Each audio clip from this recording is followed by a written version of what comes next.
Deputy commissioner اور administrator ضلع وسطی طاہا سلیم نے کہا ہے کہ سپریم کورٹ کی ہدایت پر عمل درآمد کرتے ہوئے ضلع وسطی سے ہر قسم کی تجاوزات کے خاتمے کو یقینی بنانے کے لیے ہر ممکن اقدامات کر رہے ہیں۔ ان خیالات کا اظہار انہوں نے ناظم آباد مجاہد کالونی میں تجاوزات کے خلاف جاری آپریشن کی نگرانی کے دوران گفتگو کرتے ہوئے کیا۔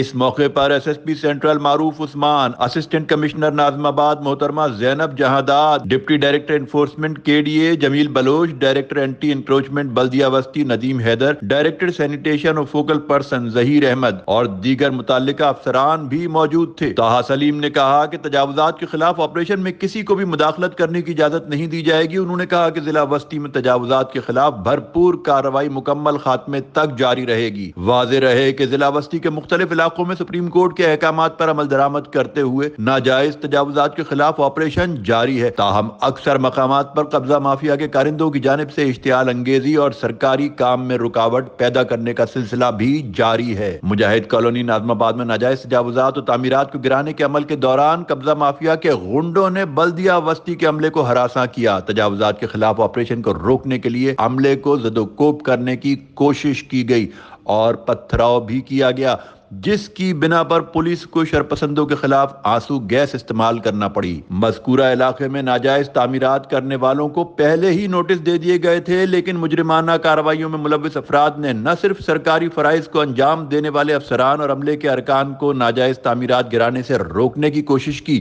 بلکہ مار پیٹ تک کی نوبت آ گئی۔ مجبوراً اینٹی انکروچمنٹ ڈپارٹمنٹ کی مدد کے لیے موجود پولیس کو آنسو گیس استعمال کرنا پڑی۔ مذکورہ آپریشن میں قانون نافذ کرنے والے اداروں کے الیکٹرک، انسداد تجاوزات کے محکمے، کے ڈی اے اور کے ایم سی کی ٹیموں نے بھی حصہ لیا۔ مجاہد کالونی میں 150 فٹ سڑک کو تجاوزات سے واگزار کرانے کے لیے کے ڈی اے انفورسمنٹ، کے ایم سی اور ڈی ایم سی کا عملہ ڈپٹی کمشنر سینٹرل طاہا سلیم کی ہدایت پر تجاوزات کے خلاف آپریشن گزشتہ کئی روز سے جاری رکھے ہوئے ہے۔ نیوز پاکستان، کراچی۔